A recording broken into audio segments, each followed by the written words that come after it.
Students, इस video में हम करने वाले हैं topic baking soda from main topic हमारा है केमिकल्स फ्रॉम कॉमन सॉल्ट। मतलब कॉमन सॉल्ट का यूज़ करके या common salt as a raw material हम यूज़ करके प्रिपरेशन करने वाले हैं बेकिंग सोडा की। बेकिंग सोडा का केमिकल नेम है sodium hydrogen carbonate. Sodium hydrogen carbonate is NaHCO3। Na for sodium, H for hydrogen, CO3 for carbonate. ठीक है, तो बेकिंग सोडा कॉमन नेम है और ये केमिकल नेम है सोडियम हाइड्रोजन कार्बोनेट। अब इसका प्रिपरेशन हम कैसे करेंगे, प्रोडक्शन कैसे करेंगे, इसमें हम लेंगे brine. Brine is aqueous solution of sodium chloride. ठीक है, तो कोल्ड सोल्यूशन हम लेंगे ब्राइन का, कोल्ड एंड कंसनट्रेटेड सोल्यूशन लेंगे ब्राइन का। तो हमारे पास है NaCl प्लस H2O, तो ये हो गया कोल्ड एंड कंसनट्रेटेड सोल्यूशन। और इसको पास कराएंगे विद इसमें हम अमोनिया गैस पास कराएंगे और कार्बन डाइऑक्साइड गैस पास कराएंगे। ठीक है, तो लार्ज स्केल में आपको ये लार्ज स्केल में प्रोडक्शन होता है और इससे आपको मिलेगा sodium hydrogen carbonate plus ammonium chloride. तो यही बन गया आपका सोडियम हाइड्रोजन कार्बोनेट। इस तरह से इसका प्रिपरेशन होता है।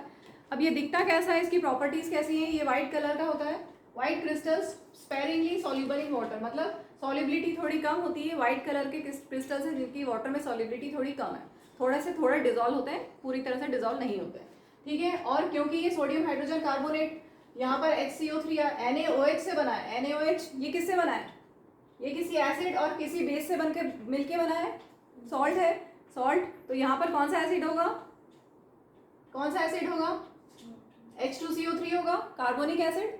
और बेस कौन सा होगा, NaOH। तो स्ट्रॉन्ग बेस से बना है, तो ये कैसा सॉल्ट है, बेसिक सॉल्ट है। ठीक है, तो this is mild non corrosive base, basic salt है ये। अगर हम इसको हीट करेंगे तो क्या होगा, सोडियम हाइड्रोजन कार्बोनेट को अगर आप हीट करते हो तो सोडियम कार्बोनेट फॉर्म होता है, कार्बन डाइऑक्साइड गैस रिलीज होती है और वाटर फॉर्म होता है। सोडियम कार्बोनेट का बिटर टेस्ट होता है, थोड़ा कड़वापन रहेगा। अब इसको पहले NCERT से हम कर लेते हैं। पेज नंबर है 31। The baking soda is commonly used in kitchen for making tasty crispy pakoras. अगर आपको पकौड़े को क्रिस्पी करना है तो हम उसमें थोड़ा सा ये ऐड करेंगे सोडियम हाइड्रोजन कार्बोनेट, तो उससे भी क्रिस्पनेस बढ़ जाती है। Sometimes it is added for faster cooking, जैसे घर में अगर छोले या राजमा बनाते हैं, काबुली चना छोले या राजमा बनाते हैं, तो उसमें भी फास्टर कुकिंग के लिए हम इसको ऐड करते हैं। ठीक है, the chemical name of compound is sodium hydrogen carbonate. It is produced using sodium chloride as one of the raw materials. तो ये हमारा रिएक्शन पूरा हो गया है। Did you check the pH of sodium hydrogen carbonate, कैसा था इसका pH, मोर देन 7, क्योंकि ये बेसिक है। बेसिक है मीन्स इसका pH मोर देन 7 होगा। Can you correlate why it can be use to neutralise an acid, क्योंकि ये बेसिक है तो हम न्यूट्रलाइज कर सकते हैं। ठीक है, एसिड को न्यूट्रलाइज करने के लिए इसको यूज कर सकते हैं। It is a mild non corrosive basic salt. अब जब हीट करेंगे ड्यूरिंग कुकिंग तो ये रिएक्शन होगा, एक्शन ऑफ हीट। ठीक है, अब इसको बैलेंस कर लें हम पूरा। यहाँ पर 2 आइटम्स ऑफ सोडियम है तो इधर 2 कर दिया, हाइड्रोजन के 2 है, कार्बन के 2 है, ऑक्सीजन यहाँ पर 3 to the 6 है, 3 4 5 6। तो अब ये बैलेंस्ड इक्वेशन है। अब इसके बाद हम लेते हैं यूजेस मैंने यहाँ सारे नहीं लिखे हैं, NCERT में बहुत ही बढ़िया तरीके से दिया हुआ है, तो हम वहीं से समझ रहे हैं। मैंने बिल्कुल शॉर्ट में लिखा है क्योंकि ये बेसिक होता है, बेसिक सॉल्ट है, तो इसको हम न्यूट्रलाइज करने के लिए, एसिड्स को न्यूट्रलाइज करने के लिए यूज़ कर सकते हैं, तो इसको हम एज एंटासिड यूज़ कर सकते हैं।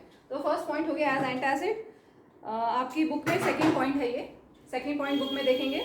Sodium hydrogen carbonate is also an ingredient in antacids. Being alkaline, it neutralizes excess acid in the stomach and provides relief. अगर आपके स्टमक में एसिडिटी ज़्यादा हो, अगर आपको एसिडिटी ज़्यादा हो गई है, मतलब स्टमक में पढ़ा है ना हमने, स्टमक में हाइड्रोक्लोरिक एसिड होता है, अगर वो ज़्यादा प्रोड्यूस हो रहा है तो उसको न्यूट्रलाइज करने के लिए हमें बेस चाहिए, तो हम सोडियम हाइड्रोजन कार्बोनेट का यूज़ कर सकते हैं। इसके बाद है in making baking powder, sodium hydrogen carbonate के साथ हम रिएक्शन कराएंगे कोई माइल्ड एसिड का जो एडेबल होता है, एडेबल एसिड जैसे टार्ट्रिक एसिड या साइट्रिक एसिड। उसमें जो कोई भी एसिड अगर आप लेते हो, टार्ट्रिक एसिड या साइट्रिक एसिड, कोई भी एसिड लोगे तो उसमें H प्लस होता है। ठीक है, तो वही H+ लिखा है आपकी NCERT में। तो ये एक्वेस सॉल्यूशन अगर हम H2SO बोल रहे हैं, टार्ट्रिक एसिड या साइट्रिक एसिड का रिएक्शन कराएंगे तो आपको मिलेगा सॉल्ट, सोडियम टार्ट्रेट सॉल्ट मिलेगा अगर टार्ट्रिक एसिड लिया है आपने तो, और कार्बन डाइऑक्साइड गैस रिलीज होगी और वाटर रहेगा। इसका जो होता है, इसका टेस्ट प्लीजेंट होता है। ठीक है, बिटर टेस्ट नहीं होता है, इसका प्लीजेंट टेस्ट होता है। अभी बुक से देखते हैं। First point, for making baking powder, ये जो अभी हमने बनाया है अगर बेकिंग पाउडर बनाना है which is a mixture of baking soda and ये बेकिंग पाउडर, बेकिंग पाउडर है ये। बेकिंग पाउडर का मतलब क्या है? Mixture of baking soda and mild edible acid. ठीक है, ये तो हो गया बेकिंग सोडा और ये माइल्ड एसिड, तो ये क्या बन गया? Baking powder. बेकिंग सोडा और माइल्ड एसिड को अगर आप मिक्स करते हैं तो आपको मिल जाता है, क्या मिल जाता है? Baking powder.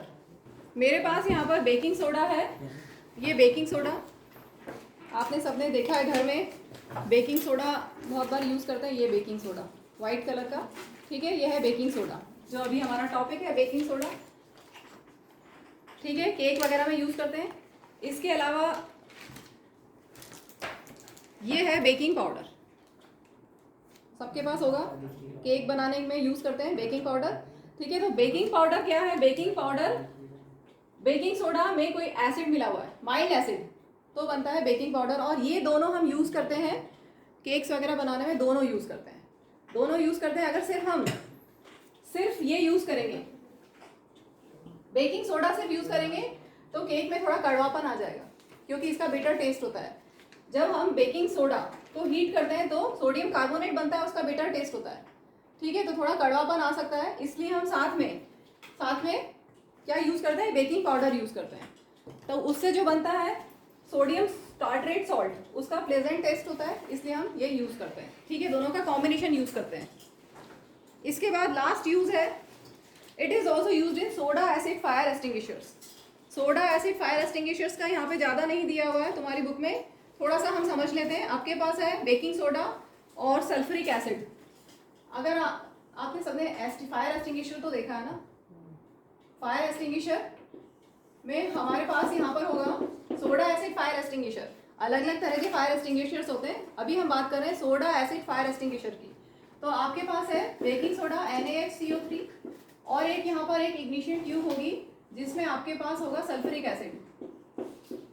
ठीक है, ऊपर का पूरा सेटअप नहीं बना रही हूँ मैं, सिर्फ समझने वाली बात है, यहाँ पर इतना डिटेल में नहीं आएगा, आपसे समझ लीजिए। जब हम इसको टिल्ट करेंगे या आप जब नोजल प्रेस करते हो, जब आग लगती है तो क्या करते हो आप? वो जो आपके पास एक्सटिंग्विशर होता है उसका नॉब प्रेस करते हो, तो जब आप नॉब प्रेस करोगे तो ये सल्फ्यूरिक एसिड इसके साथ मिक्स हो जाएगा, रिएक्शन होगा। और जब एसिड और बेकिंग सोडा, एसिड यहाँ पे एसिड का H+ और ये बेकिंग सोडा, जब का रिएक्शन, इनका जब रिएक्शन होगा तो कार्बन डाइऑक्साइड गैस रिलीज होती है और कार्बन डाइऑक्साइड नोजल से बाहर आएगी। और कार्बन डाइऑक्साइड क्या होता है? कार्बन डाइऑक्साइड की प्रॉपर्टी क्या है? It extinguishes fire. ठीक है, वो एक ब्लैंकेट जैसा बना देगी और इट विल एक्सटिंग्विश फायर। इस तरह से soda acid fire extinguisher use होता है। क्लियर है? हेलो